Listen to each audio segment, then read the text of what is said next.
Today we're going to talk about the best way to utilize protein as a strength athlete. So if you've been paying attention, or you've been reading Men's Health, or you've been online looking at fitness or strength training in the last 10 years, you'll appreciate that protein's reasonably important. Now before we go on, it's not the most important thing in your diet, although it does have its place.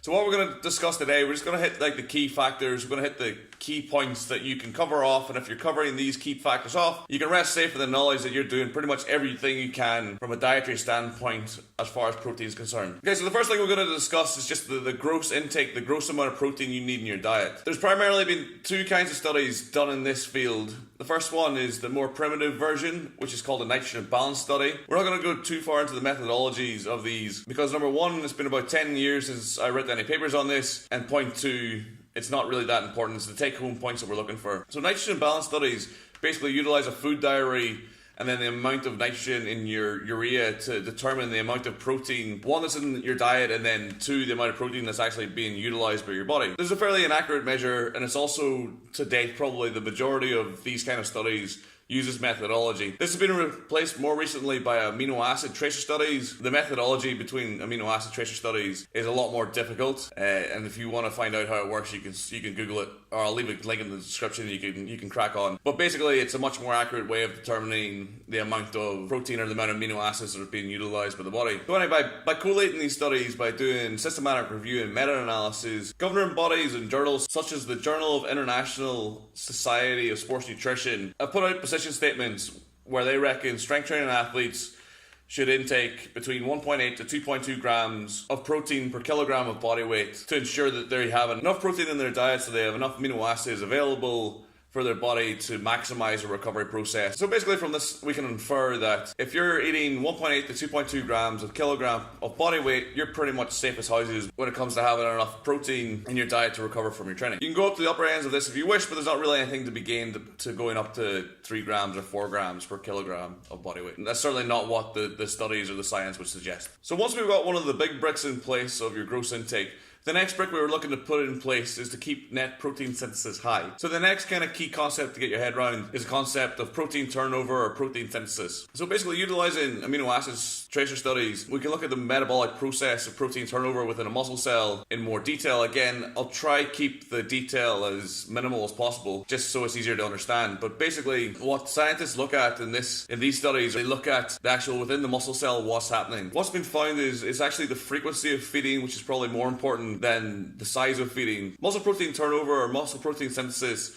happens over hours and days. It doesn't happen directly after a workout. So to give your body the best chance possible to maximize your recovery, your body needs a constant supply of amino acids, essential amino acids within the blood from which it can draw from in the muscle cells. So the theory behind this is it's better to have a regular feeding to keep net protein synthesis elevated than to have 2 or 3 big feedings, because basically a regular feeding keeps the amount of amino acids available in the muscle elevated, which keeps muscle protein synthesis or net muscle protein turnover elevated throughout the day, which means basically throughout the whole day you're building muscle. Whereas in another scenario where maybe you only have one large feeding or you have one big intake of protein, then your body's limited in the amount of time from which it can build muscle. So let's say over a 24-hour period you have 6 feedings of 25 to 30 grams of whey protein or some other protein source, versus over that same 24-hour period you have one big feeding at hour 8 and another big feeding at hour 18. Basically within scenario 1, there's a lot less downtime within the muscle cell. The muscle cell has the available raw building materials it requires, so it's constantly turning over new tissue, it's constantly building new tissue or repairing tissue. Whereas in scenario 2, with the two big feedings, it basically only has 2 opportunities. There's a lot more downtime in scenario 2. So if you wanted to optimize recovery or you want to optimize hypertrophy, then scenario 1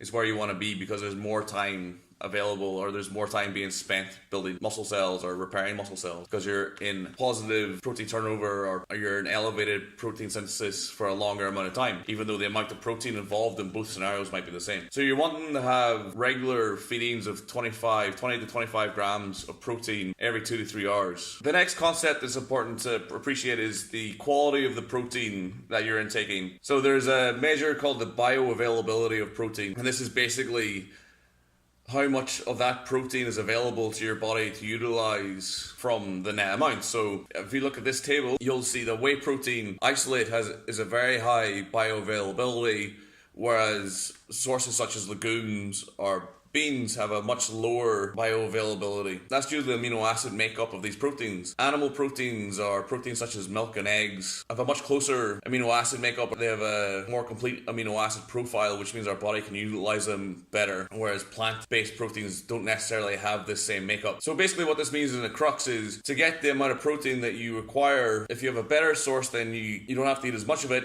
If you don't have as good a source, then you theoretically might have to eat more of that protein source to get the protein that you require. So we've covered off protein synthesis and regular feedings. However, one thing that we need to appreciate is, this is not to say that your body can only absorb 25 grams of protein in one sitting. That's not the case. This is a quirk of the research. Basically, the majority of the research has been done on whey protein and whey protein isolate. Whey protein and whey protein isolate is absorbed incredibly quickly by the body, whereas other proteins such as beef protein, pork protein, plant proteins are embedded with other macronutrients. They're more complex in their makeup, so it takes your body a lot longer to digest a steak than it does for it to digest whey protein shake, basically. So it's not to say that you can only utilize 25 grams of protein. Basically, this comes from utilizing whey protein and having 25 grams, 15 grams versus 25 grams versus 40 grams. There's a significant improvement taking in 25 grams versus 15 grams of whey protein. However, that same improvement wasn't seen with 40 grams. So you're basically wasting your time taking protein shakes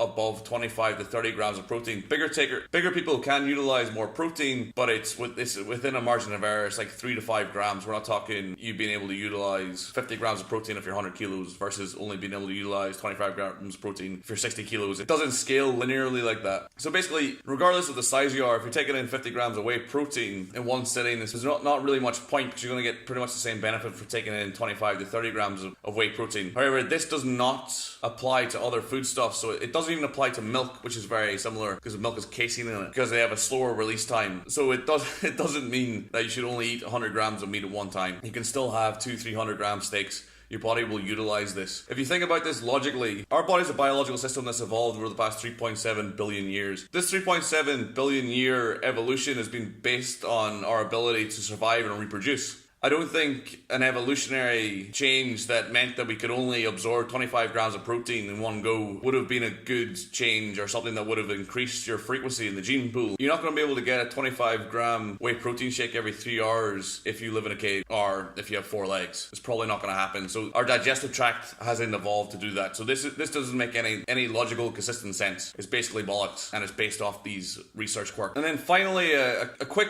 tip, or a quick quirk you can utilize. So we talked about the bioavailability of protein earlier in the video. Around this, what's been shown is that leucine is actually probably the amino acid trigger that increases the uptake of amino acid into muscle cell. Introducing 5 grams of leucine to different feedings of proteins has shown that it increases the bioavailability of that protein. So if you are a vegetarian or a vegan, you can utilize supplementation of leucine with the meal. So if you're having chickpeas, or you're having beans or legumes or whatever, or soya, or whatever your protein source is, if you ingest 5 grams of leucine alongside of that, you'll greatly increase the bioavailability of that protein. It's a nice little hack for you if you're a vegetarian or a vegan. Thank you very much for watching. This is Stronger by the Day. If you're watching this on Facebook, check out the Cast Iron Strength page, give us a like. If you're watching this on YouTube, please like and subscribe. Thank you very much for watching, and I'll see you tomorrow.